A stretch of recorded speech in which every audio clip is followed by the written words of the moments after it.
Hey guys, it's Charlie with Hot Tips, and this is day one with Android.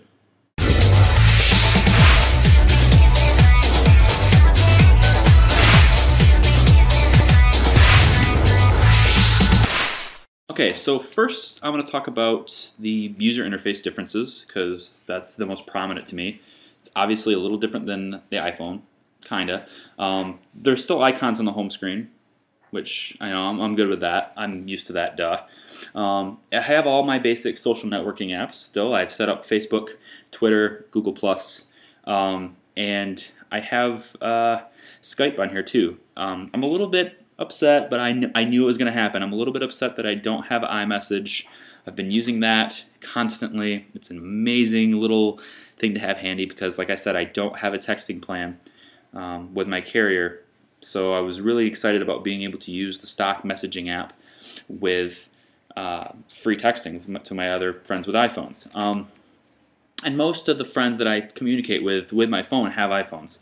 So that's going to be a part I have to get used to as well. There is an element in here, though, that I was kind of excited about, and that was Google Voice integration. I was interested in that Google Voice app because it says it can make every call I make go through Google Voice automatically, and it also says that it can make every text message that I send out be from Google Voice automatically too. However, I'm not able to really set it up that way. It's not doing what it said it would do. I can see my inbox, which you can't because my webcam sucks, but you'll just have to trust me that it's there. Man, that is bad. Anyway, but if I go back, it kind of shows me this, settings. It's like, I'm going to continue to read your settings. It just doesn't set up all the way. It just doesn't do it.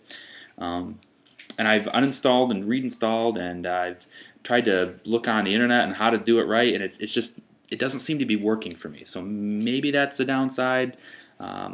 Maybe some apps just don't work the way they're supposed to. I don't know. It's kind of a first impression thing, so I'm not going to say every app is like that because it's the first app I really haven't been able to get to work right. But that's a downer because Google Voice is going to be a big one for me. If I can get it to work, awesome. But another thing that I'm not used to is the widgets. I'm not used to widgets. I'm pretty sure I won't be using widgets very much. Maybe the Wi-Fi and Bluetooth controls up here.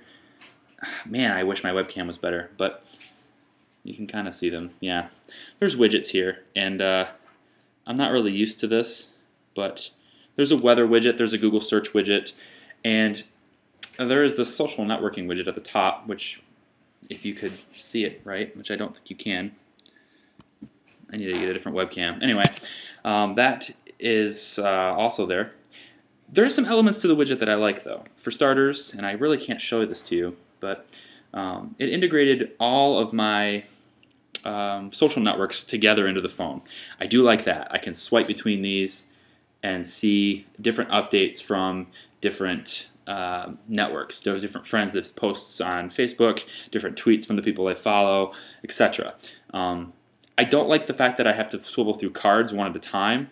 I think that's like visually, I think that's something they tried to make slick, but I'd honestly rather just have a list and have a stream. It shows me more information at once. It's a lot less swiping. I don't like a lot of pages on the iPhone, swiping through apps, and I'd rather not have to deal with that on this integration either. But other than that, that's cool. I also like the fact that my photos are all synced within the Photos app. When I go into Gallery, I like the fact that I go into Gallery like this and I hit Online, and it pulls my social networks, my Facebook and Flickr and all that, and it just displays them all right here. And I have access to all of my Facebook photos right within my phone as if they're on my phone. And I mean, granted, they take a little bit of time to pull up because it is from the internet, but I do like that. That's pretty cool too. There's quite a few little features on Android that I like. I think I'm really into, and this is something I don't have on the iPhone 4, but they do have it on the iPhone 4S because of Siri. But I do like the fact that I can go into almost every app and talk to text into it. I don't have that on the iPhone 4. It is on the 4S, and it works amazing because it's Siri. But like I said, I'm trying to stay away from the fact that Siri is kicking Android's ass, and I'm focusing on iPhone 4 because that's what I'm using. But I like the fact that I can go into a status update like this. It's almost pointless to show you my screen at this point. It's all blown out. Anyway, I wish I could go into a thing like this, and at the bottom, you can't see it, but at the bottom there's like this keyboard. Maybe I can show it to you anyway. Yeah, see, like there's this little keyboard right by the spacebar. There's this microphone, and I can press it just like you can on Siri, and it will listen to what I say. And when it listens to what I say, I can hit done, and it will put everything that I just spoke. It works through VLingo.